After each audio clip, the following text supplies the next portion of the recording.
So this section is going to be about verifying trigonometric identities, and we've actually done these a real brief section when we first did trig identities back in chapter 4, and where this is just a whole section of kind of doing that.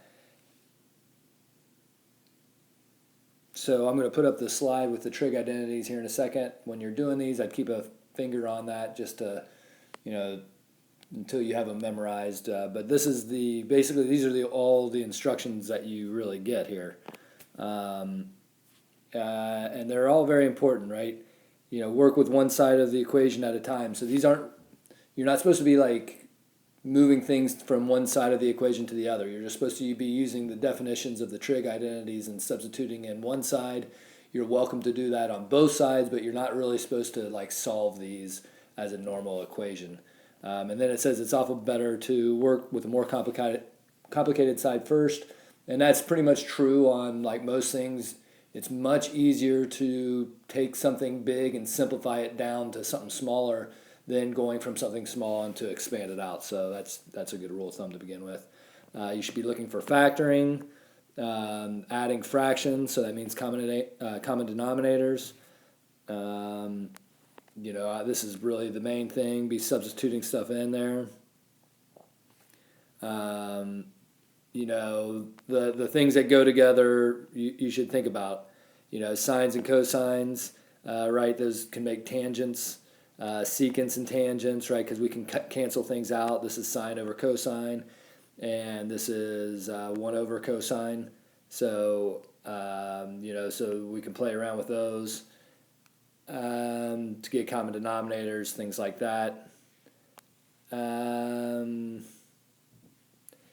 These are sine and cosine are the kind of the catch-all.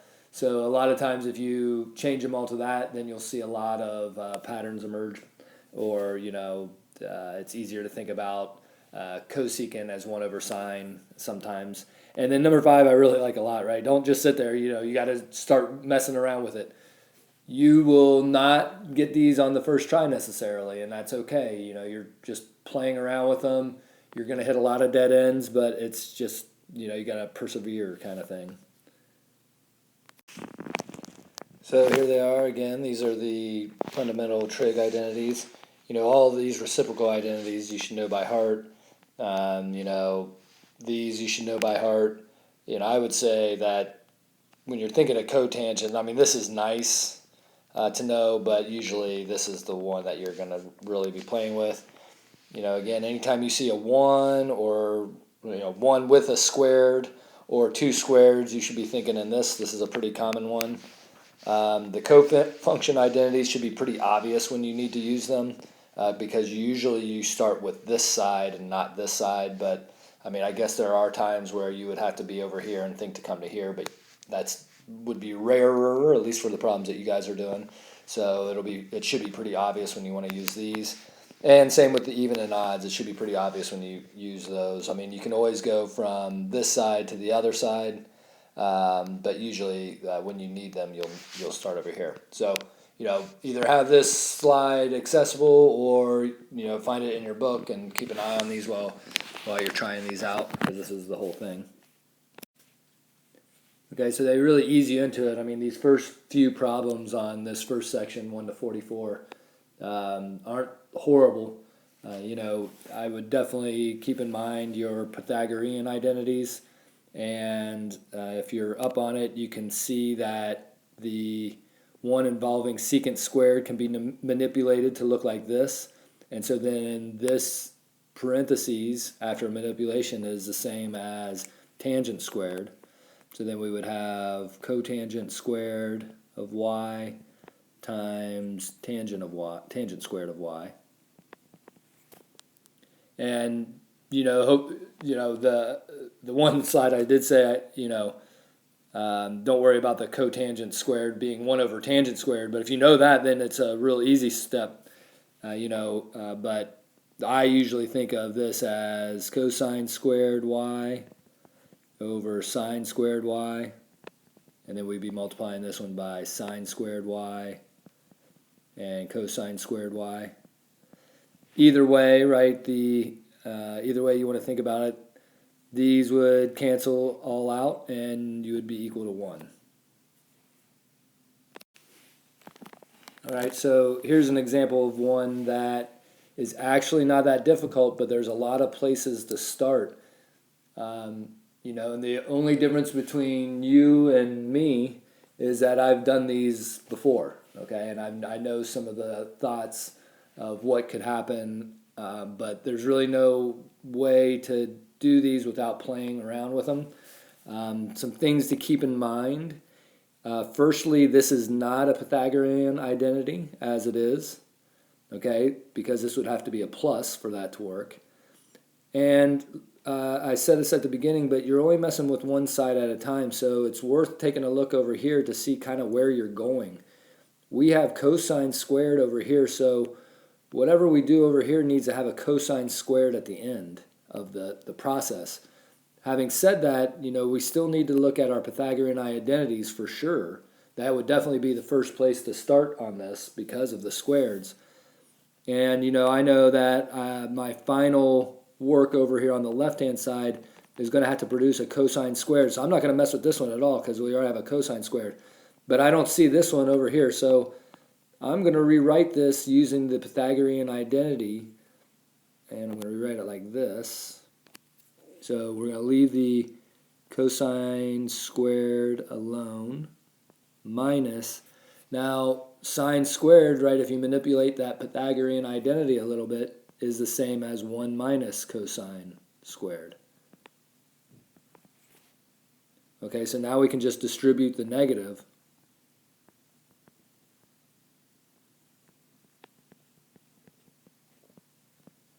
And now we're just adding like terms, and so cosine squared plus cosine squared is 2 cosine squared. And there we go, we have the right-hand side. Now again, the thing that gets frustrating for students is that how easily I can go through them compared to you. But again, I've just done this like way many more times than you have. So you cannot get frustrated right away and be like, well, I wouldn't have seen that, because you might not right away. But again, I'm going to restate kind of things to keep in mind. We definitely want to be thinking of our Pythagorean identities, okay? This is not a Pythagorean identity. It's not set up the exact same way. And I know that I need cosine squared in my final answer, okay? So then I just went, I inspected that Pythagorean identity involving cosine and squared and sine squared. And I kind of realized that, if I guess the other hint is at some point where you're going to need to add 2 cosine squares together, okay? So again, don't get frustrated on these. Give them a couple tries. Multiple tries are not a bad thing. Okay, so when I look at this one, again, I suggest that you work with the bigger, more complicated side, because that's always easier to simplify something than it is to expand on this. But I will say that when I look at this, I want to keep in mind that it's the same as 1 over cosine. And so I do want, I am keeping that in mind as I'm trying to figure out, what I want to do over here. And so then I'm looking at this, and I look at this term, and I say, you know what, let's mess around with this a little bit and see where we can go. And specifically, let's look at the tangent. Let's rewrite that as, I'm going to leave the cosine here alone for a second. And then I can rewrite this as sine times sine over cosine. Okay, and then I'm going to simplify that a little bit to this. Okay, and how did I know that? I don't know. I just play around with it right now. Now what I'm seeing is that we have a fraction, and we can, a good fallback thing to think about is, we're only at 1 term over here, and right now we have 2. So let's get these 2 together, And I'm looking forward and saying, hey, I got this squared term. I need to think about a Pythagorean identity at some point. I know I'm going to get a common denominator, and that common denominator has to be cosine. So when I multiply top and bottom of this term by cosine, I'm going to get a cosine squared. And then that's going to look like a Pythagorean identity. So, it's just a little bit of experience, but, that's kind of the thought process that I went through. So then I have cosine squared x over cosine of x.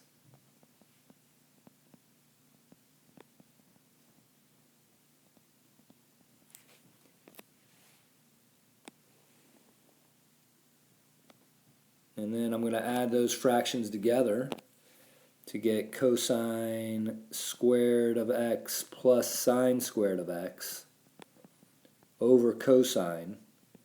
Now I did set up a Pythagorean identity, so we know that cosine squared plus sine squared is really just 1.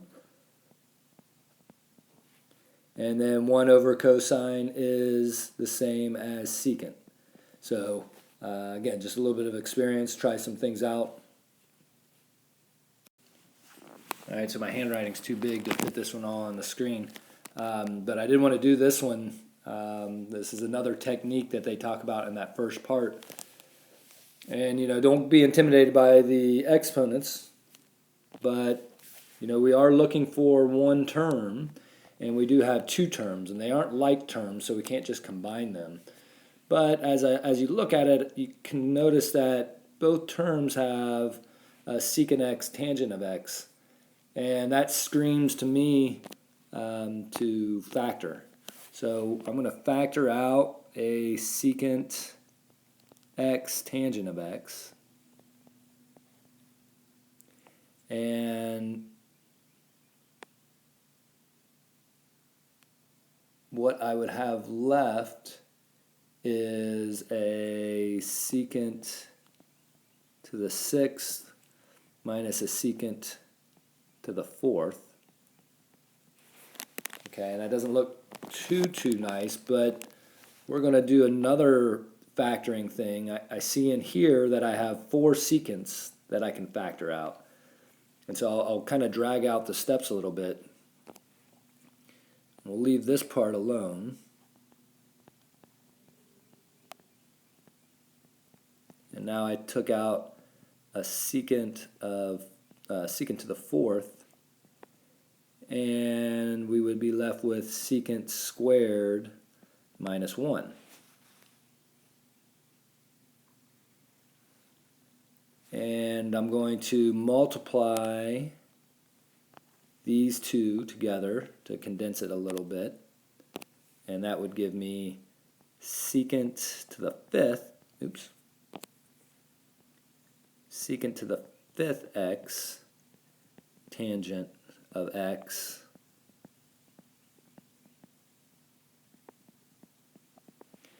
and now keeping an eye over on here, we already got part of it, and we're just looking at this. So if we could get 2 more tangents with this, we'd be done. And right here it's sitting there looking at you, one of the Pythagorean identities, and sure enough, secant squared x minus 1 is really tangent squared.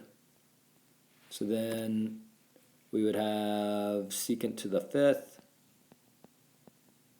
times tangent x times tangent squared x. And there we go. So definitely factor when you can. And if again, you're going to be trying things out that don't work, so what? Okay, keep trying. So I chose this one for a specific reason, and that's to show you a move that can be used every once in a while, and kind of keep in your back pocket of an idea. I'm looking up here, and I see this, and I notice I got one of them up here. Now we need 2 of them. And it just so happens that what they gave us, if we use the conjugate, we would be able to produce the identical thing up top. Now, I'm not sure right off the bat what happens down here, but I know I would get that. And then I'm thinking like, well, secant and tangent kind of go together in Pythagorean identities. So again, this actually turns out to be a pretty straightforward problem, but the technique is something that you want to remember. So then I'm going to multiply by the conjugate.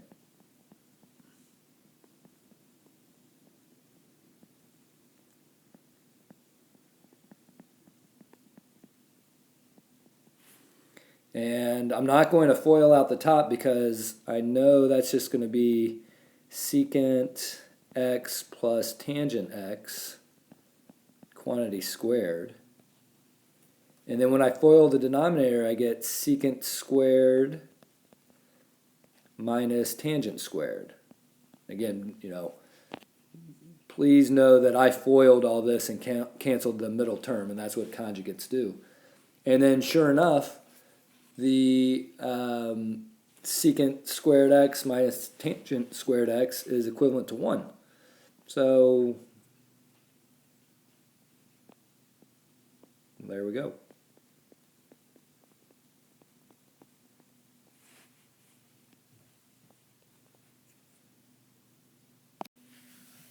Okay.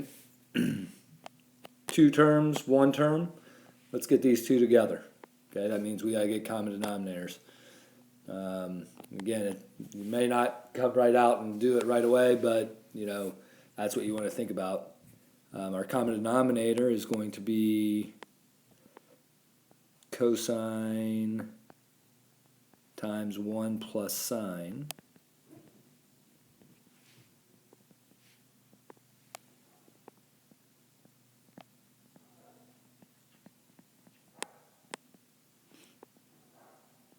And then that means we had to multiply the first fraction by 1 plus sine. So then we have this. And the second fraction had to be multiplied by cosine.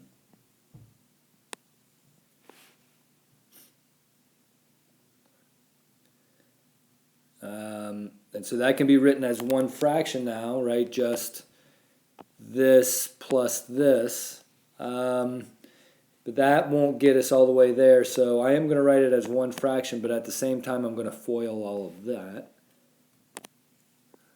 So then that's going to be 1 plus sine, so then 2 sine,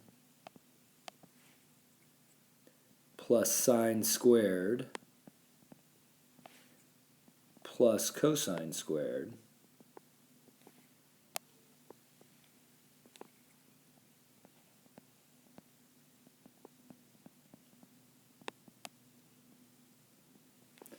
And so now a nice little trick is, we have this cosine squared, sine squared, and it doesn't matter if there's other things going on with it.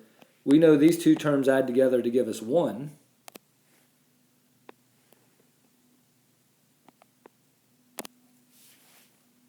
So then we would have 1 plus 2 sine of theta plus 1. Of course, that's over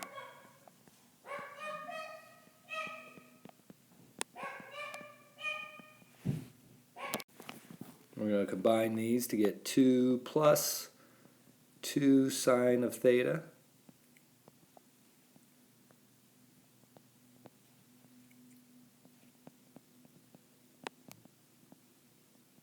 Right, things should start looking pretty good for you right now, because we almost have that 1 plus sine of theta. We just have to factor out a 2 to get it. So then we'd have a 2 times 1 plus sine of theta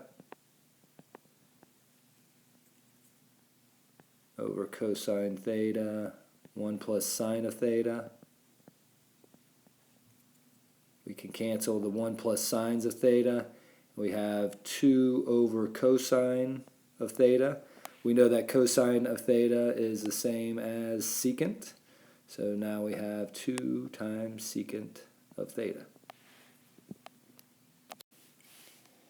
Okay, so, looking at this, huge hints here. We got all these negative thetas inside of our functions, and so that definitely says to me that we got to be looking at those even odd things. And again, when I have something like this, I like to kind of, on the right-hand side here, I like to kind of tell myself, hey, this is the same as 1 over sine. So I do want to keep that in mind as I'm going through these. But take a look at those even odd functions, and I'm just going to rewrite all of these without the negative on the inside. So then the left-hand side could be rewritten as 1 plus secant over negative sine minus tangent. Okay, so at this point we kind of have 2 different options that we can go with. And, again, especially on these later problems, you're not going to always choose the right way. I'm looking at this and I'm thinking 2 things. One, I can try to combine these because I know this tangent is just sine over cosine, so maybe I can combine those. And then the other option would be to multiply by the conjugate. And there's, when I was doing these beforehand, I tried both ways to see if it would work out.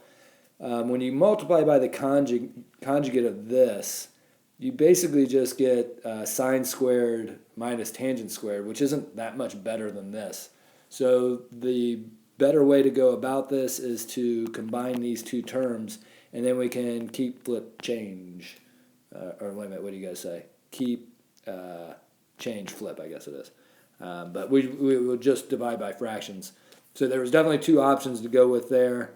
Don't be afraid to try them out and see what you get. But I am going to rewrite this one as 1 plus secant over negative sine minus sine over cosine. Now I'm going to get a common denominator down there. And so then that would be 1 plus secant over negative sine cosine, because I want this cosine here,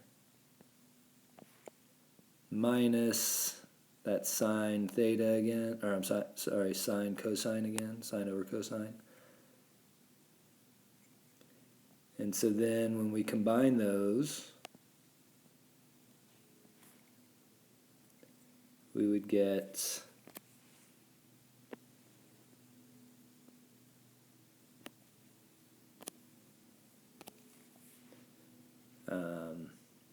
negative sine cosine minus sine all over cosine. And it's easier when you're writing it out because we got to keep in mind that we're looking at negative cosecant of theta over on the right hand side, which is also negative 1 over sine. So just keep that in mind. I'm going to flip these right now. So that would be 1 plus secant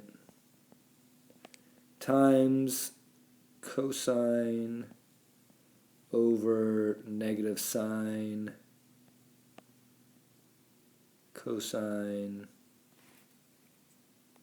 minus sine.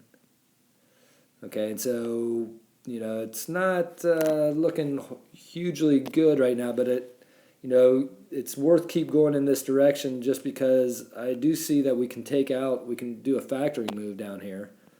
We got these 2 signs, and so I'm going to factor out actually a negative sign out of all these. And so then we have 1 plus secant times cosine, And again, I'm going to take a negative sign out. And I'm left with cosine plus 1. Still looking kind of rough, but I know that cosine and secant are very related, right? They are inverses of each other. So if we distribute this, that's going to make it a 1, and then we're going to get a cosine over here, which looks just like that. So, right, so 1 times cosine plus cosine times secant is just 1.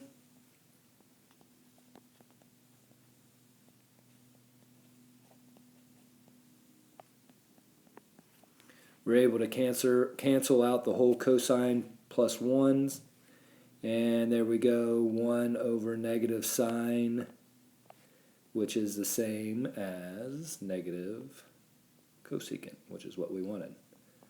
All right, so again, on these later problems, don't get frustrated. Like, there are so many options on these, and you just got to try them out. So, one more problem here. Okay, so a disclaimer here. This one is not for the faint of heart. I mean, there is a lot going on. We have, what is nervous when you first look at it is that we have 2 different variables in these functions. So that is definitely intimidating. One of the things that is nice is that one side is tangent, one side is cotangent, so that definitely gives us a little bit of hope. And, at first glance, you're looking at these things and being like, at least when I look at them, it's like, well, they got to be related somehow. I mean, they're basically saying the same type of thing. But again, this one is not for the faint of heart, not even a little bit. So bear with me, or don't, but, out of the ones I looked at, this is the hardest problem on the first 44 questions. And, so also 35 and 37 would also be kind of like this one, I assume. I haven't done them, but let me, I'm just going to mess with the left-hand side.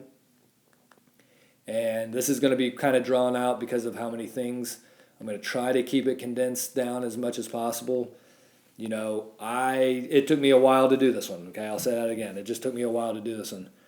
Eventually, we're going to change a bunch of stuff to sine over cosine. But I am going to leave these so that I can kind of fit as much on one screen as I can. So right now, I'm going to leave the numerator on the left-hand side alone. And we're going to say tangent of x plus tangent of y. I'm looking in the denominator. Again, when you have a denominator set up like this, your options are to multiply by conjugates or to try to get them together. In this case, we're going to end up getting them together, but let me write it like this first. Hopefully I can write these without making too much of a mess.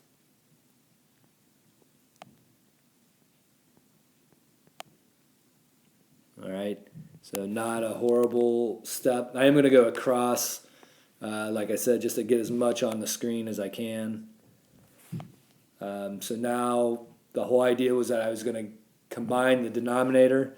So that means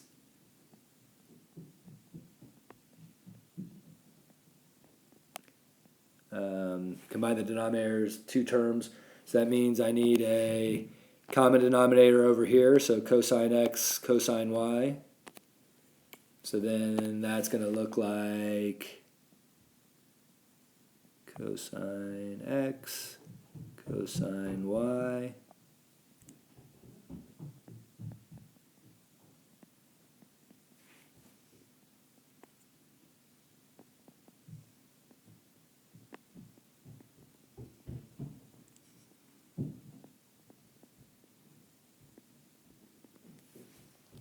All right, and then we're going to be able to write that as, oops,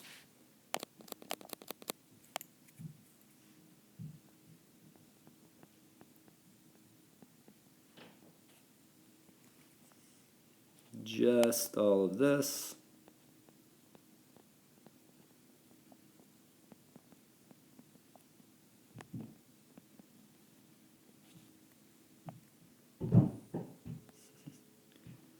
I don't know if you guys can hear all that, but my son is supposed to be taking his nap right now, and he's got his dog with him, and I don't think they're napping.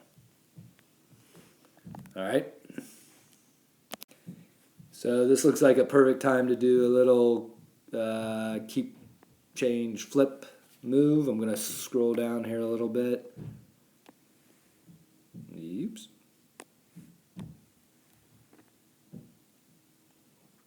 All right, I'm going to change the numerator into tangent over cosine. I'm sorry, sine over cosine. So then what we would have is sine of x over cosine of x plus sine of y over cosine of y times cosine of x cosine of y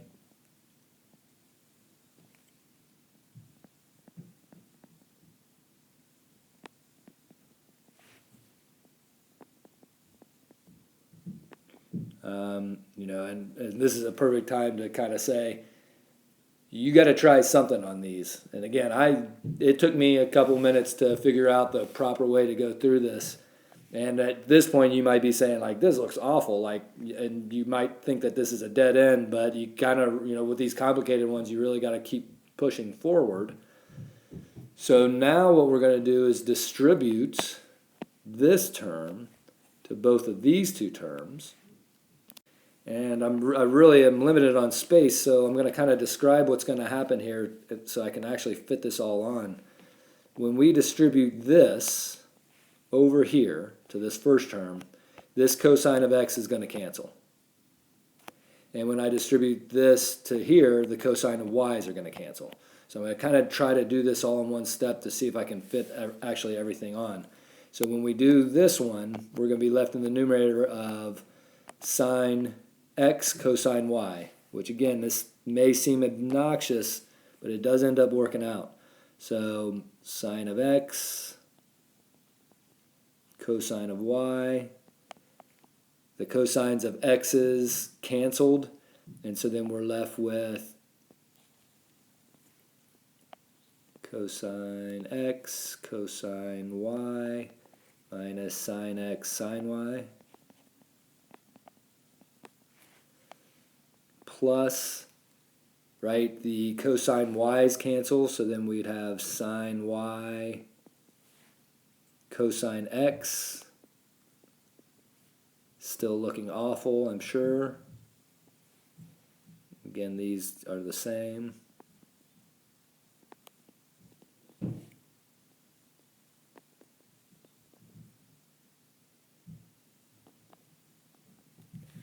All right, so again, don't give up quite yet. We're getting close.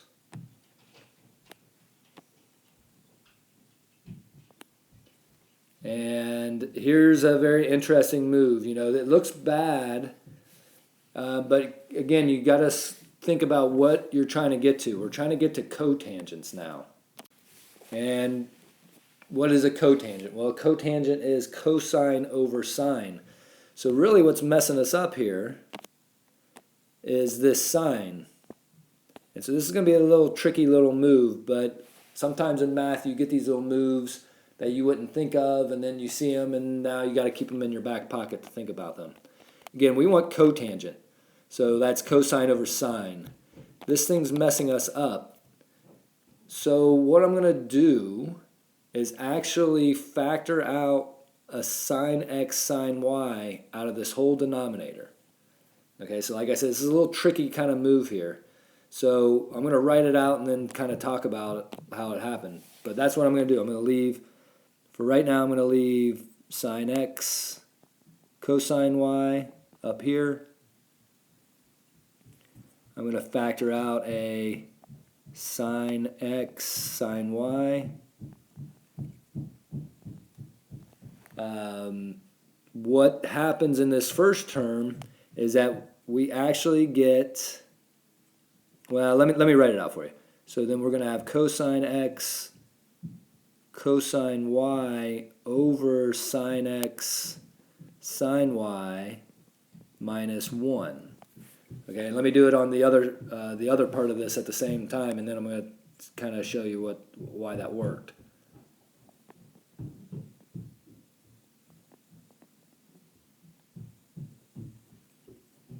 So I'm going to factor it out again. I'm going to do the same thing. Take out a sine x sine y.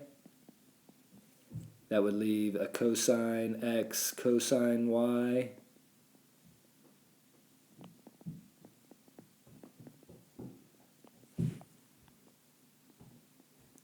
Okay, and so then, always when you're factoring, it's worth taking a look to make sure that works. If we redistributed this sine x sine y, that would cancel these, and we'd be left with that cosine x cosine y. And then there's our -1. So again, the only reason I was able to do this before was I was thinking like, man, I need cotangents. And actually the first time I took out a cosine, and I realized, well, that would give me sine x sine y over cosine x cosine y, but that's tangent. I'm trying to get them to cotangent. And so then I switched my thinking to this. So again, kind of tricky, but now that I've shown it to you, keep those kinds of things in mind. So now I can cancel sine x's on that term and sine y's on that term. I'm going to, and I'll write out these steps, but maybe you see it happening now. What we would get is cosine of y over sine of y, and then cosine x cosine y over sine x sine y is really just cotangent x cotangent y minus 1. Let's just start over a little bit more. Okay, and then we have cosine x over sine x, and again that's going to be cotangent x cotangent y minus 1.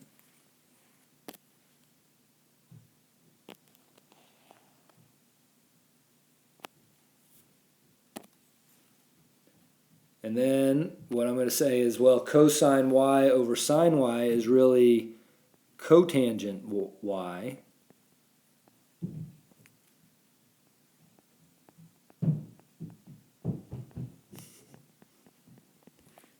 And cosine x over sine x is cotangent x.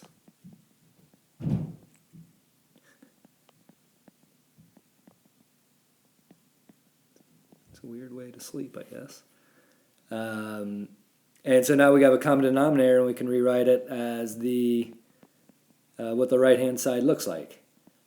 So, like I said, that's why I gave a disclaimer at the beginning of this one. Right, there is a lot of thinking going on, a lot of trial and error, but you got to try something and see what happens. So I expect some questions on these, so please feel free to ask.